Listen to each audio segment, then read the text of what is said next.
हाँ जी मित्रों, मुझे पता है आपके लिए अभी टैक्सेशन रिवाइज करना बहुत मुश्किल हो रहा है। 1.5 डेज बहुत जल्दी जल्दी निकलता जा रहा है, इसीलिए मैं चैप्टर वाइज आपको कुछ टॉपिक्स बता रहा हूं। अगर आपने इसको कर लिया, मैं आपको कह रहा हूं 80-90% सिलेबस यहीं से आने वाला है। बिकॉज पास्ट 5-7 साल के पेपर्स जब मैं उठा के देखता हूं तो यही टॉपिक से एग्जामिनर आपको टेस्ट कर रहा है। ये पूरी की पूरी पीडीएफ, इसमें जीएसटी भी है, इनकम टैक्स भी है, मैं आपको समझाने जा रहा हूं। बट यार एक बात मेरी प्लीज ध्यान से सुनना और कमेंट सेक्शन में भी एग्री करके जाना। भाई ये टॉपिक्स मैं आपको बता रहा हूं, इसका ये मतलब नहीं कि मैं चाहता हूं बस केवल इतना सा पढ़ के चले जा। मेरा बस ये कहने का मतलब है कि भाई ये टॉपिक्स तो किसी भी हालत में छोड़कर नहीं जाने हैं। कल जब मैंने वीडियो बनाई थी, मैंने आपको पर्टिकुलर सीक्वेंस बताया था कि जीएसटी सबसे पहले उठा के क्या क्या चीजें कंप्लीट करनी है, फिर इनकम टैक्स में क्या क्या चीजें खत्म करनी है। किस किस ने ये फॉलो किया और आपका कितना कंप्लीट हुआ, जरूर मुझे कमेंट सेक्शन में बताना। और अब मैं तुम्हारा थोड़ा सा और ज्यादा हेल्प करने जा रहा हूं, पर्टिकुलर हर चैप्टर के कुछ इंपॉर्टेंट टॉपिक्स बताकर और अमेंडमेंट वाइज चीजें बता के कि यार कहां कहां आपको थोड़ा सा ज्यादा ध्यान देना है।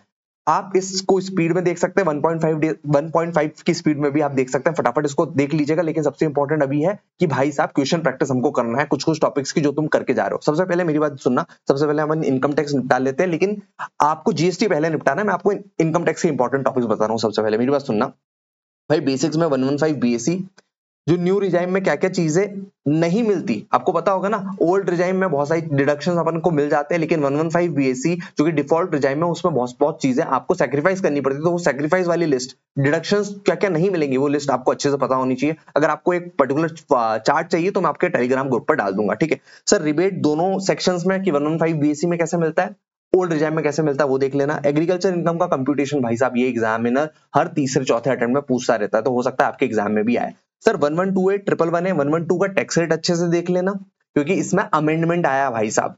इसमें अमेंडमेंट आया, पहले 20% हुआ करता था, याद हो तो आपको, लेकिन अभी 12.5% हुआ है। और एक डेट भी आपको याद आनी चाहिए, 23 जुलाई 24। तो ये सारी चीजें आपको स्पेसिफिकली देखनी है। अच्छा, मैंने जो इंपॉर्टेंट टॉपिक्स का एक पूरा का पूरा पीडीएफ आपको भेजा था, उसमें स्पेसिफिकली मैंने ये मार्क करके भी भेजा हुआ है। अच्छा, अभी सारे क्वेश्चंस बेटा सॉल्व करके नहीं देखने, अगर तू कैलकुलेटर पर भी चला के देख लेगा तो तेरा काम हो जाने वाला है। सर हमको समझ में नहीं आ रहा कौन सा क्वेश्चन करूं कौन सा क्वेश्चन नहीं करूं, उसके लिए भी मेरे पास एक सजेशन है, मैं आपको बताता हूं सर। उसके बाद रेसिडेंशियल स्टेटस में जाना। अच्छा, इसके अलावा बेसिक्स में बहुत सारी चीजें और भी हैं, उसको कब करना है, जब ये पर्टिकुलर चीजें खत्म हो जाए और पूरी लिस्ट खत्म हो जाए उसके बाद। ऐसा नहीं कि छोड़ के जाना है, लेकिन ये पूरी लिस्ट खत्म कर ले उसके बाद करना।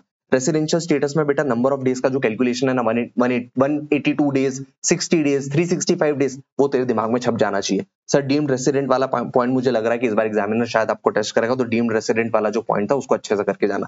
फिर स्कोप ऑफ टोटल इनकम में वो याद है, इनकम आ जाती है, फिर बाइफर्केशन करना पड़ता है, आरओआर, आरएनओआर, एनआर में, वो वाला एक दो क्वेश्चन आप तो लगा के चले जाएगा तो अच्छा रहेगा। अच्छा, interest, royalty, fees for technical services, ये वाला पॉइंट कहीं ना कहीं एग्जामिनर आपसे पूछता है। अच्छा, आपको रेसिडेंशियल स्टेटस में अगर दिक्कत आ रही हो तो एक मेरा रिवीजन रखा होगा, एक आध घंटे का, फटाफट निकल जाएगा, आप उसको भी रेफर कर सकते हो, ठीक है सर। सैलरी हेड में वैसे तो सर इसका अच्छा मैंने सीक्वेंस बता दिया है ना, सीक्वेंस प्लीज आप गड़बड़ मत करना, जैसे ये सीक्वेंस ही फॉलो करना है, लेकिन इस सीक्वेंस में कौन कौन से टॉपिक्स पहली फुर्सत में निकालने वो मैं अब आपको बताने जा रहा हूँ, ठीक है। तो जैसे सैलरी भी अगर आप उठाते हो तो सर ये वाले पर्टिकुलर अलावेंसेस, परक्विजिट्स आप पहली फुर्सत में कर लेना, समझ रहे हो आप सर। इसके बाद हाउस प्रॉपर्टी हेड में मैं आपको बताऊं, दो चीजें बहुत फेवरेट है। एक तो partly let out, partly SOP का क्वेश्चन आ जाता है, हो सकता है वो नंबर ऑफ ओनरशिप में भी आपको बांटने का भी बोले। और इसमें एक इंटरेस्ट ऑन लोन का कैलकुलेशन है ना, इंटरेस्ट ऑन लोन का कैलकुलेशन, वो लिमिट्स याद होनी चाहिए, 30,000, 2 लाख वाली जो लिमिट है ना, 5 ईयर्स वाला जो एक लिमिट है, वो सब आपको याद होना चाहिए बेटा। पीजीबीपी बहुत फास्ट है, लेकिन ये टॉपिक्स जो मैंने लिख रखे हैं इसमें से कहीं ना कहीं 70-80% के एडजस्टमेंट्स वगैरह आते हैं सर। जैसे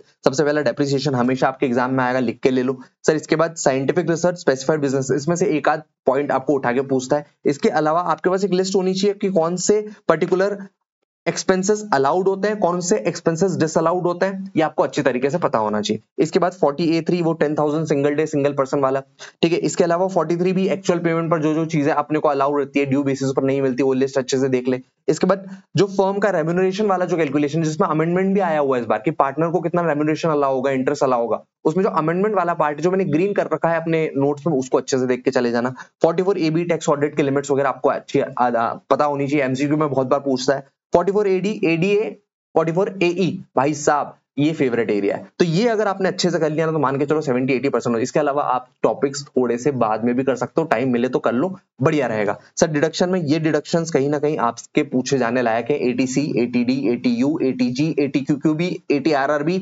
एटीडबल जे डबल है, भाई साहब मुझे ऐसा लग रहा है एटीडबल जे डबल है, कहीं ना कहीं चांसेस बना रहा है, या फिर रॉयल्टी वाला जो डिडक्शन है वो आपके एग्जाम में आने वाला है। बेटा इस बार कैपिटल गेन हेड से बच्चे बहुत ज्यादा परेशान है, लेकिन मैं आपको कह रहा हूं कल मैंने यही बताया था बेटा, कैपिटल गेन हेड तुम करते जरूर हो, लेकिन भाई साहब वो आता 3-4 नंबर का, तो ज्यादा परेशान होने की जरूरत नहीं है उससे। आप उसको थोड़ा सा बाद में ही करना, और बाद में भी करो तो क्या उठा लोगे सर, ये वाले पॉइंट्स जो मैंने आपको बोल रहा हूं। सर कौन कौन से पॉइंट्स भैया? इंडेक्सेशन कब करना पड़ेगा, कब नहीं करना पड़ेगा। एक अमेंडमेंट भी आया था कि 23 जुलाई 24 के बाद इंडेक्सेशन नहीं होगा, फिर टैक्स रेट भी कम हो गया उसका 12.5%। तो अगर आप उसको अच्छे से देख के चले जाओगे तो काम हो जाएगा। लेकिन इंस्टीट्यूट आपको कहीं ना कहीं परेशान जरूर करेगा इस टॉपिक से, लेकिन परेशान मत होना भैया, पूरा 120 नंबर का पेपर है ना, कितना कैपिटल गेन हेड पूछ लेगा, ज्यादा थोड़ी ना पूछेगा। बिल्कुल सर। सर इसके अलावा short term long term capital asset कब होगा कब नहीं होगा ये पता होना चाहिए। एडवांस मनी फॉरफिटेड वाला याद है ना, 1414, उसके पहले उसके बाद क्या होता था वो पता होना चाहिए। कैपिटल एसेट कन्वर्ट किया स्टॉक इन ट्रेड में, तो भैया कैपिटल एसेट कन्वर्ट होता है तो पहले अपने को कैपिटल गेन हेड में कैलकुलेशन होता है, फिर स्टॉक इन ट्रेड अपना पीजीबीपी हेड में कैलकुलेशन होता है, वो ध्यान होना चाहिए। लेकिन टैक्सेबल कब होता है? जब स्टॉक इन ट्रेड बिकता है। ये आपको चीजें कुछ कुछ चीजें पता होनी चाहिए। अच्छा, असेट एक्वायर्ड करिए 1401 के पहले, 1401 के पहले असेट एक्वायर्ड करी तो अपने को पता होना चाहिए कि भैया उस टाइम की जो एसडीवी है 1401 की, वो अपने को नोटिस में रखनी पड़ती है, या फिर cost whichever is higher वाला बेनिफिट अपने को मिलता है तो वो अपने को ध्यान रखना है। सर 50C की फुल वैल्यू ऑफ कंसिडरेशन क्या हो जाएगी? एसडीवी। अगर एसडीवी 110% ऑफ कंसिडरेशन से ज्यादा है, आपको ये चीजें पता होनी चाहिए। फिर एसडीवी कौन सी कंसिडर करनी है, रजिस्ट्री वाली डेट कि एग्रीमेंट डेट वाली, वाला पॉइंट आप देख लेना। कंपलसरी एक्विजिशन ऑफ असेट वाले पॉइंट्स देख लेना, स्लम सेल एक बार देख के जाना, और एग्जाम्पशन सारे करने की जरूरत नहीं है। अगर ये 3 भी एग्जाम्पशन अगर आपने अच्छे से कर लिए तो कहीं ना कहीं क्वेश्चन इसी से बनने वाला है। मैं आपको बोल रहा हूँ बेटा, आपको लग रहा है कि बहुत बड़ा सिलेबस है, लेकिन कुछ कुछ टॉपिक्स ऐसे हैं जिससे 80-90% आता जा रहा है, और ये मैं खुद एनालिसिस किया हूँ पास 5 से 6 साल की, आपको मैं बता दे रहा हूँ। ठीक है सर। सर इसके अलावा आईएफओएस में ये वाले पर्टिकुलर टॉपिक्स जो हैं 56-10, 222E, family pension, interest on compensation और ऑनलाइन मीनिंग, ऑनलाइन मीनिंग वाला बात समझ में आ रही है क्या? ये पर्टिकुलर अगर आप आईएफओएस में करके चले जाते हो तो कहीं ना कहीं क्वेश्चन आपको देखने को मिलेगा, और सबसे इंपॉर्टेंट तो 56-10 इसी में से कहीं ना कहीं क्वेश्चन आ जाता है। अच्छा, क्लबिंग वैसे तो बहुत छोटा टॉपिक है और कहीं ना कहीं क्वेश्चन इसका आता जाता रहता है, लेकिन कुछ कुछ इंपॉर्टेंट टॉपिक्स में आपको बता दूं कि माइनर की इनकम कब क्लब नहीं होगी। याद है ना, वो स्पेशल तरीके से इनकम कमाता है और एक 1500 का एग्जाम्पशन वगैरह भी मिलता है, तो वो पता होना चाहिए। अच्छा, रेम्यूनरेशन जा रहा है अगर स्पाउस को, जिसमें आप क्या हो, सब्सटेंशियल इंटरेस्टेड हो उस कंसर्न में, तो फिर कैलकुलेशन कैसे होगा, वो क्लबिंग वाला प्रोविजन आपको पता होना चाहिए। एक कि अगर आपने असेट ट्रांसफर करी स्पाउस को और स्पाउस ने क्या किया, किसी बिजनेस में इन्वेस्ट कर दिया, तो फिर वो प्रॉफिट अलग अलग अपन बांटते थे, वो आपको पता होना चाहिए क्लबिंग वाले में। अच्छा, सेट ऑफ तो यार सारे करके चले जाना, सेट ऑफ सारे करके चले जाना, थोड़ा सा आधा घंटा लगेगा लेकिन सब कुछ हो जाएगा। अच्छा, एडवांस टैक्स में बेटा ड्यू डेट्स आपको सारी पता होनी चाहिए, है ना, कि कब कब कितना कितना परसेंटेज में एडवांस टैक्स पे करना है वो। और उससे भी ज्यादा इंपॉर्टेंट है इंटरेस्ट कैलकुलेशन 234A-B-C का, ये कहीं ना कहीं एमसीक्यू में आएगा आपके, या फिर ये आपके डिस्क्रिप्टिव वाले पार्ट में आएगा, कोशिश करना इसको खत्म कर लो। अच्छा, टीडीएस में बेटा बहुत सारे सेक्शंस है, लेकिन मैं तो यही चाहता हूँ कि ये वाले अगर सेक्शंस तूने कर लिए ना, ये वाले सेक्शन भी कर लिए तो तेरा काम हो जाने वाला है। अच्छा, इसके लिए मैंने एक चार्ट भी अपने टेलीग्राम ग्रुप पर डाला हुआ है, तू कर लेना। सर कौन कौन से सेक्शन? 194AC HIRJ, अच्छी आरजे वाला, ठीक है। इसके बाद 194N नगद निकाला तो, BBA है ना सर, 194DA, फिर 194LAM, ये फिर टीसीएस के कुछ सेक्शन है। अच्छा, इसमें से ये वाला सेक्शन, इसको प्लीज मत इग्नोर करना, बहुत सारे बच्चे इससे डर जाते हैं। सर किससे डर जाते हैं? देखो देखो, शेर आया, शेर आया, शेर नहीं कुत्ता है वो। 206C 1H और 194Q, आपको डर लगता है, इसका छोटा सा चार्ट आपको चाहिए तो मैं आपको बना के भेज दूंगा आपके टेलीग्राम पर, जिसमें कंफ्यूजन होता है कि यार सेल परचेज में वो बड़ा अमाउंट का करोड़ों में ट्रांजेक्शन होता है तो क्या करना होता है, तो आप प्लीज कर लेना। अच्छा, रिटर्न्स वाले चैप्टर में से भी केवल अगर तू ये भी करके चलेगा अच्छे से तो काम चले जाएगा। सर क्या अपना बेसिक 139, 1, 3, 4, 5, 8 है। फिर ड्यू डेट्स 31 अक्टूबर 31 जुलाई आपको पता हो तो अच्छी है। सर 139A, सर किस किस को पैन कार्ड अप्लाई करने की जरूरत है और कब अप्लाई करने की जरूरत है? याद है ना, 31 मई की जो ड्यू डेट रहती थी यार, आपका इस साल आपने कौन सा फाइनेंशियल ट्रांजैक्शन करा, उसके अकॉर्डिंगली आपको ये प्लान आउट करने पड़ेंगे। बात समझ में आ रही? बिल्कुल सर। सर इसके अलावा कब कब आपको पैन कार्ड मैंडेटरी कोड करना पड़ेगा, ये आपको पता चलना चाहिए। सर कब कौन कौन इंसान वेरीफाई कर सकता है आपके इनकम टैक्स रिटर्न को, आपको पता हो ना, HUF के लिए करता है ना, कंपनी के लिए मैनेजिंग डायरेक्टर वगैरह, वो वाले जो पॉइंट्स आ रहे थे वो आपको अच्छे से देख के जाने हैं। सर अपडेटेड रिटर्न कब कब फाइल नहीं किया जा सकता, टाइम पीरियड क्या होगा, मैं आपको बोल रहा हूँ अपडेटेड रिटर्न नया नया रिटर्न है, पिछले 1-2 साल से ही आया हुआ है, तो हो सकता है रिटर्न्स में आपसे यहाँ पर क्वेश्चन पूछने की कोशिश करें। मैं आपको बोल रहा हूँ बेटा, रिटर्न बहुत इंपॉर्टेंट है, रिटर्न्स को छोड़कर मत जाना। वापस मैं ये सीक्वेंस याद दिला दूं, ये टॉपिक तो किसी भी हालत में नहीं छोड़ के जाना है। मैंने जो लास्ट वीडियो बनाई थी प्लीज उसको देख लेना, अगर तू ये वीडियो पहली बार देख रहा है तो। ओके सर, देख लूंगा मैं, कोई दिक्कत वाली बात नहीं। इसके अलावा बेटा जीएसटी के टॉपिक्स में आपको बता रहा हूँ। जीएसटी में बेटा जीएसटी तो मक्खन है मक्खन भाई साहब, इसको 40-45 एम करो। इनकम टैक्स पर ज्यादा ध्यान मत दो, इनकम टैक्स मेरे हाथ बाहर जा रहे हैं इतना है और जीएसटी लगभग इतना है, तो तुम समझ रहे हो ना, तो समझ रहा है ना? हाँ सर बिल्कुल सर। बेसिक्स में 2-3 चीजें कर सकता है, ज्यादा ध्यान मत देना, कभी क्वेश्चन 1-2 नंबर का आ गया तो आ गया, ना नहीं आएगा। अच्छा सप्लाई बहुत बड़ा चैप्टर है, लेकिन इतना ज्यादा सप्लाई पर मत अड़े रहना, ये कुछ स्पेसिफिकली चीजें देख लेना। सर कौन सी डीम्ड सप्लाई वाला, स्केड्यूल 1 और सेकंड सप्लाई में क्या क्या नहीं आता, स्केड्यूल 3, ठीक है। और ये वाला स्पेसिफिक पॉइंट पूछा जा रहा है आपके एग्जाम में, पिछले 1-2 अटेम्प्ट से नोटिस कर रहा हूं, agree to refrain from an act, tolerate an act, do an act, तो ये कहीं ना कहीं आप देख लेना। तीसरा है composite and mix supply, generally MCQ दिख जाता है, बिल्कुल सर। आरसीएम में ये स्पेसिफिक आरसीएम की एंट्रीज तू कर लेगा तो भी काफी रहेगा, कोई दिक्कत वाली बात नहीं, लेकिन याद करके जाना, आरसीएम एमसीक्यू में भी आ सकता है और एक 3-4 नंबर का क्वेश्चन में मुझे लग रहा है। कंपोजिशन लेवी में ये जो 3-4 बेसिक चीजें उसको भी कर लिया तो चल जाएगा। प्लेस ऑफ सप्लाई पूरा का पूरा इंपॉर्टेंट चैप्टर है यार, पिछले 3 अटेम्प्ट में लगातार 5 नंबर का आ रहा है। मैं आपको बता रहा हूँ, आप प्लेस ऑफ सप्लाई छोड़ के जा रहे हो, प्लेस ऑफ सप्लाई आपको नहीं छोड़ेगा। आप प्लेस ऑफ सप्लाई छोड़कर जा रहे हो, प्लेस ऑफ सप्लाई आपको नहीं छोड़ेगा। टाइम ऑफ सप्लाई बेटा छोटा चैप्टर है, लेकिन कभी आता है कभी नहीं आता है, लेकिन स्पेसिफिकली कुछ चीज अगर तू याद करके जाएगा तो शायद एमसीक्यू वगैरह में काम कर जाए। बेटा वैल्यू ऑफ सप्लाई तो छोड़ के जाना ही मत। हम पगले, पहला ही क्वेश्चन 10 नंबर का आईटीसी, ओ भाई साहब, हाँ सर।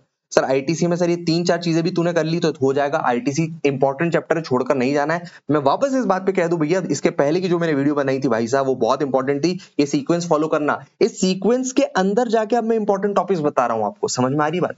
इस चैप्टर के अंदर जाके अब इंपॉर्टेंट टॉपिक्स तुम्हारा भाई तुमको बता रहा है। ओके सर, समझ में आ रही बात? ठीक है ठीक है, कोई दिक्कत वाली बात नहीं। रजिस्ट्रेशन में वो सेक्शन 22, 23, 24 याद है ना सर, उसमें लिमिट्स वगैरह की 20 लाख कब यूज होगा, 10 लाख कब यूज होगा, 40 लाख कब होगा, फिर वो मन मिजो एंट्री, अरे मणिपुर, मिजोरम, नागालैंड, त्रिपुरा, है ना, इसमें 10 लाख थी, याद आ रहा है? सीटीपी एनआरटीपी देख के चले जाना, बहुत बड़ा डिफरेंस आ जाता है। Cancellation and revocation of registration time मिले तो इसको देख लेना, बिल्कुल सर। और इसके अलावा जो प्रोसीजरल पार्ट है ना, आधार ऑथेंटिकेशन वगैरह रजिस्ट्रेशन वाले चैप्टर में, वो लेस इंपॉर्टेंट है, ज्यादा ध्यान मत दे, पहले ये चीजें खत्म कर ले फिर इस पर आ जाना। सर टैक्स इनवॉइस में ई invoice, debit note, credit note पहली फुर्सत में कर लो, मैं तुमको कह रहा हूं पहली फुर्सत में कर लो। अकाउंट्स एंड रिकॉर्ड्स में कैसे मेंटेन करना है और स्पेसिफिक रिकॉर्ड्स क्या रहेंगे और टाइम लिमिट क्या रहेगी मेंटेनिंग की, है ना, वो जो एक ना कि यार कब तक आपको रिकॉर्ड संभाल के रखने हैं, वो चीज देख के चले जाना। ई वे बिल में बेटा ई वे बिल मैंडेटरी कब कब है, क्या क्या कंडीशंस है, कब कब ई वे बिल रिक्वायर्ड नहीं है और ई वे बिल की वैलिडिटी कितनी है। अगर ये 3 पॉइंट्स भी देख लोगे ना तो मैक्सिमम आपका कवरेज हो जाएगा। पेमेंट ऑफ टैक्स में क्या मेजर हेड होता है, क्या माइनर हेड होता है, यूटिलाइजेशन कैसे करना है आईटीसी का, मैं वापस बोल रहा हूँ, ये पहले ही क्वेश्चन में आप देखोगे यूटिलाइजेशन आपको आएगा, आप कंफ्यूज मत होना। सर ये इंटरेस्ट का तो फेवरेट है भाई, कहीं ना कहीं इंटरेस्ट का आपको 1 से 2 क्वेश्चन तो दिखेंगे, या तो एमसीक्यू में दिखेगा, चाहे वो इनकम टैक्स में दिखेंगे या फिर आपको जीएसटी में दिखेंगे। तो interest on delayed payment of tax भाई साहब प्लीज कर लेना, प्लीज कर लेना। टीडीएस टीसीएस अंडर जीएसटी बेटा ये भी बहुत इंपॉर्टेंट टॉपिक है, मैंने फिर वापस बता दूं, मैं कल भी बोला था आपको टीडीएस टीसीएस अंडर जीएसटी मत छोड़ना।